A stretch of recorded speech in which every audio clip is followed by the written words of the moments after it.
स्वागत है फ्रेंड्स एक बार फिर से आपके अपने चैनल जॉब्स वाले भैया में।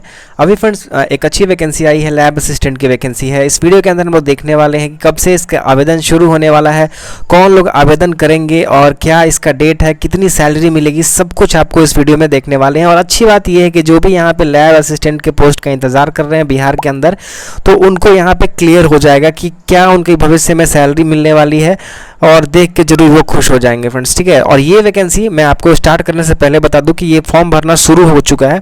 और अगर आप अच्छे से ध्यान से वीडियो देखते हैं तो फ्रेंड्स आपको जरूर समझ में आएगा कि क्या करना है। अगर आप ध्यान से नहीं देखेंगे तो बहुत सारी चीज़ें आपको नहीं समझ में आएंगी। और अब मुझे पूरा विश्वास है कि आप कहीं भी कोशिश कर लें, आपको इतना जेन्युइन इन्फॉर्मेशन शायद ही कहीं किसी चैनल पे मिलेगा, ठीक है। मैं ये नहीं कह रहा हूँ कि नहीं मिलेगा, लेकिन शायद बहुत मुश्किल से बहुत कम ही चैनल है जो आपको जेन्युइन इन्फॉर्मेशन देते हैं, ठीक है।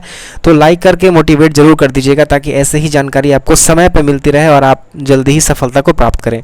तो फ्रेंड्स, सबसे पहले मैं आपको बताना चाहूँगा कि ये नेशनल इंस्टीट्यूट ऑफ टेक्नोलॉजी यानी कि NIT पटना की तरफ से निकाली गई ये वैकेंसी है। ये इंजीनियरिंग कॉलेज है फ्रेंड्स, NIT पटना, और ये भारत सरकार का उपक्रम है, गवर्नमेंट ऑफ इंडिया का है। जैसा कि आप देख पा रहे हैं फ्रेंड्स, यहाँ पे गवर्नमेंट ऑफ इंडिया मेंशन किया हुआ है और कॉलेज का नाम NIT पटना, यहाँ पे नेशनल इंस्टीट्यूट ऑफ टेक्नोलॉजी, ठीक। तो यहाँ पे जो पोस्ट का नाम है टेक्निकल असिस्टेंट है, तो मैं बोल रहा हूँ लैब असिस्टेंट। तो सबसे पहले आप जो भी यहाँ पे अभ्यर्थी हैं उनको मैं बताना चाहूँगा कि जो बिहार के अंदर जितने भी लैब असिस्टेंट का पोस्ट है इंजीनियरिंग और पॉलिटेक्निक कॉलेज में, तो उसका नाम लैब असिस्टेंट से बदलकर आपको टेक्निकल असिस्टेंट रख दिया गया है। और ये भारत सरकार पहले से ही इसका नाम टेक्निकल असिस्टेंट रखती है, ठीक है। तो अभी यहाँ पे जो टोटल पोस्ट निकाली गई है वो 19 पदों पे ये वैकेंसी ली जा रही है, जिसमें से आपको 8 जनरल EWS के लिए 1, OBC नॉन क्रीमी लेयर के लिए 5, SC के लिए 3, ST के लिए 1 और डिसेबल के लिए 1 यहाँ पे पोस्ट निकाला गया है, ठीक है। आगे आपको ब्रांच वाइज भी डिटेल मिल जाएगा कि किस ब्रांच में कितनी सीटें हैं। तो लास्ट तक बने रहिएगा। अगर आपका ब्रांच होगा तो जरूर आवेदन करिएगा, क्योंकि इतनी अच्छी अपॉर्चुनिटी शायद आपको फिर मिले, क्योंकि ये एक परमानेंट वैकेंसी है। आपको यहाँ पे ना तो गेस्ट के तौर पे रखा जाने वाला है और ना ही संविदा कर्मी के तौर पे, टेंशन फ्री वाली जॉब रहेगी, ठीक है।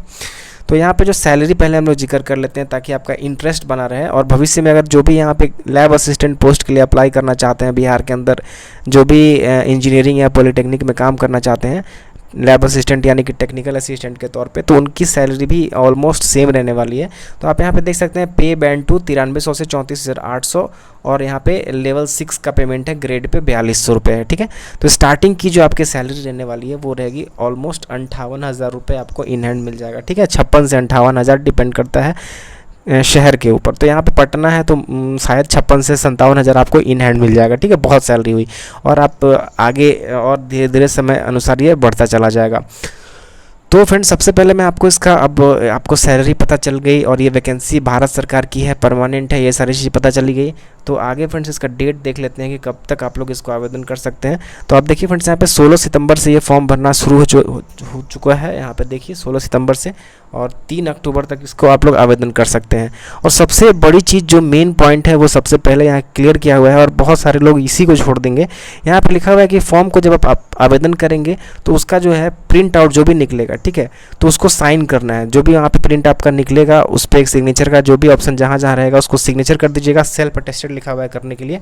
और जो भी सपोर्टिंग डॉक्यूमेंट्स मैं बताने वाला हूँ क्या क्या लगाने हैं उसमें, उसको लगा के फ्रेंड्स आपको 10 अक्टूबर से पहले स्पीड पोस्ट करना है। एड्रेस यहाँ पे बताया गया है कहाँ करना है, तो यहाँ पे बताया गया है to the registrar national institute of technology Patna, Ashok Rajpath Patna 800005 by speed post या registered post only, so as to reach on the before 10 October 2022 up to 5 PM।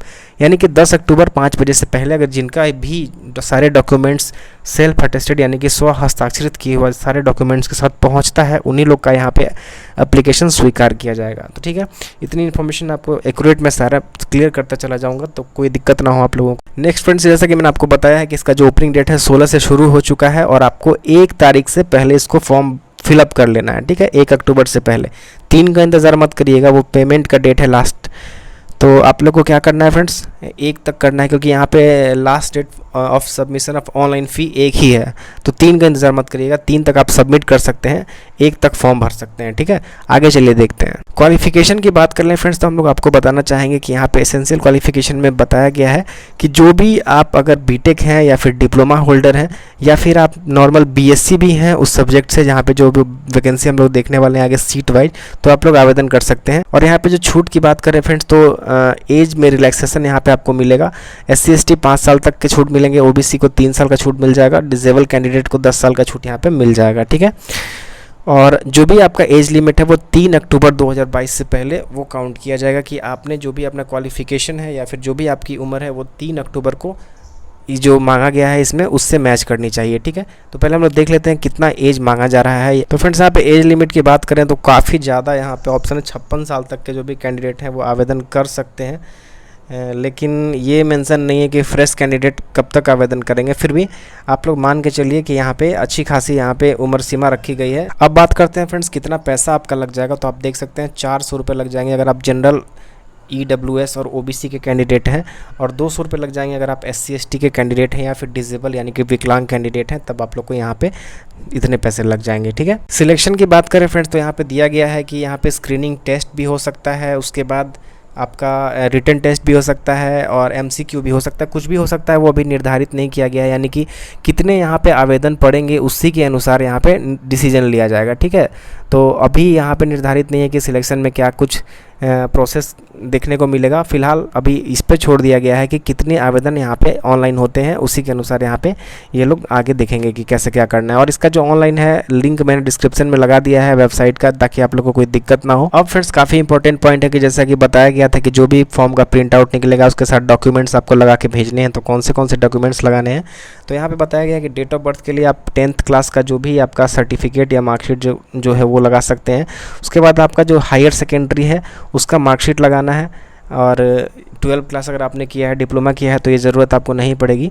और डिग्री की यहाँ पे जहाँ तक बात की जा रही है तो डिग्री का जो भी आपका जितने भी मार्कशीट हैं उसके साथ आपका जो डिग्री है वो भी आपको यहाँ पे लगाना पड़ेगा।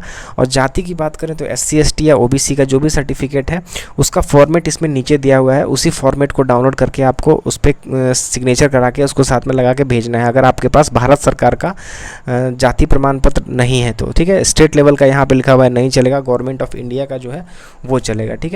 तो आप जाके अपने ब्लॉक से भी बनवा सकते हैं। अब आ गए हैं फ्रेंड्स हम लोग यहाँ पे देखते हैं ट्रेड वाइज कौन से ट्रेड की यहाँ वैकेंसी निकाली गई है। तो सबसे पहला जो टेक्निकल असिस्टेंट है वो बताया जा रहा है फ्रेंड्स। यहाँ पे आप देख सकते हैं कि water resource and hydraulic engineering के तरफ एक सीट जनरल के लिए निकाली गई है।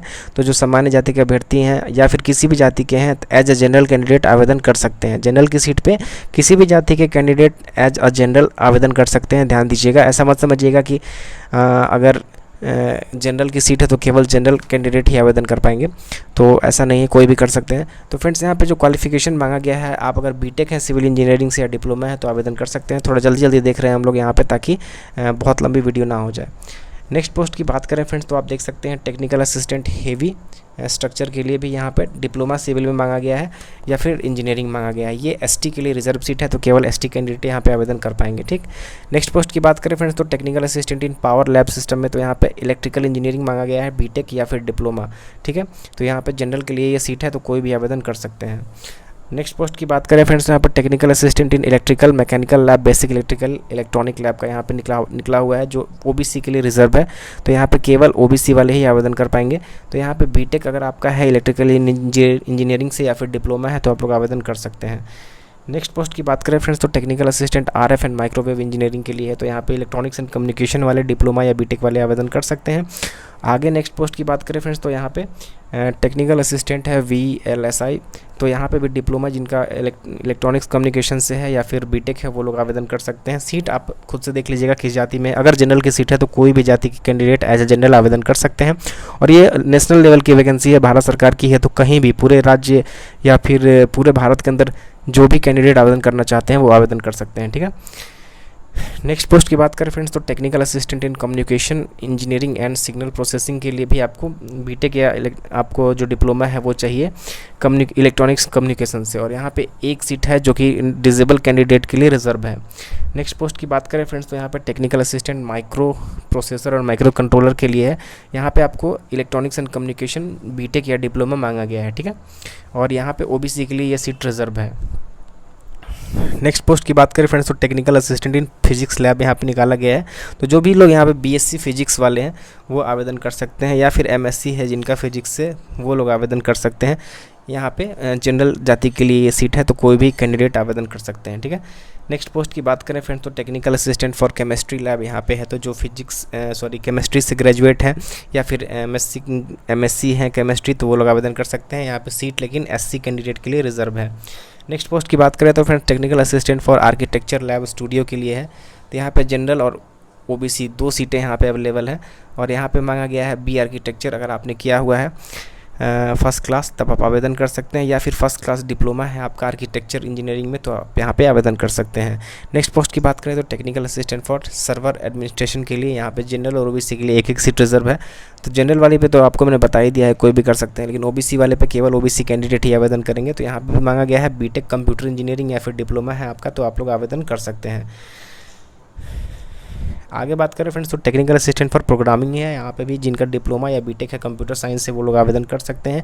तो जनरल वाले एक सीट है और यहाँ पे एससी के लिए एक सीट रिजर्व है। ठीक है, नेक्स्ट पोस्ट है फ्रेंड्स यहाँ पे technical assistant for network administration के लिए, तो यहाँ पे एससी के लिए एक सीट रिजर्व है और यहाँ पे मांगा गया है बीटेक आपका कंप्यूटर साइंस से, या फिर एमसीए वाले भी आवेदन कर सकते हैं, या फिर यहाँ आपको डिप्लोमा है कंप्यूटर साइंस से तो वो भी आवेदन कर सकते हैं। ठीक है, नेक्स्ट पोस्ट की बात करें तो टेक्निकल असिस्टेंट फॉर हार्डवेयर के लिए यहाँ पे निकला हुआ है, तो यहाँ पे जिनका भी फ्रेंड्स एमसीए या बीटेक है कंप्यूटर साइंस से उनका आवेदन कर सकते हैं, या फिर डिप्लोमा वाले भी आवेदन कर सकते हैं। यहाँ पे ईडब्ल्यूएस यानी कि सवर्ण जाति के लिए सीट रिजर्व है, तो केवल सवर्ण वाले ही यहाँ पे आवेदन करेंगे। नेक्स्ट पोस्ट की बात करें फ्रेंड्स तो technical assistant for web programming के लिए यहाँ पे ओबीसी के लिए एक सीट रिजर्व है, तो यहाँ पे आपका एमसीए या बीटेक मांगा गया है, या फिर फर्स्ट क्लास डिप्लोमा अगर आपके पास है यानी कि पॉलिटेक्निक, तब आप लोग आवेदन कर सकते हैं।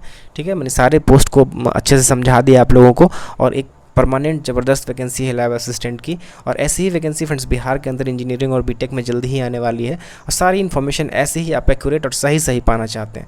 आपको भी लग रहा होगा कि अगर हमारी दी गई इन्फॉर्मेशन सही है, सब कुछ आपको मैंने समझा दिया है। इंपॉर्टेंट पॉइंट ये है कि जो भी फॉर्म फिलअप करके जब प्रिंट आउट निकलेगा तो उसको भेजना है। एड्रेस आपको मैंने पहले भी बताया है, to the registrar national institute of Technology Ashok Rajpath Patna, यहाँ पे एड्रेस दिया हुआ है, तो ज़रूर इसको करके आप लोग भेज दीजिएगा। और इसके फॉर्म में जो भी आपका पेमेंट का जो नंबर है वो भी आपको सब निकाल के भेजना है। ठीक है, और किसी को किसी प्रकार की ज़्यादा प्रॉब्लम है तो आप हमें ईमेल कर सकते हैं, डिस्क्रिप्शन में हमारा ईमेल मिल जाएगा। ठीक है फ्रेंड्स, नेक्स्ट वीडियो तक के लिए धन्यवाद।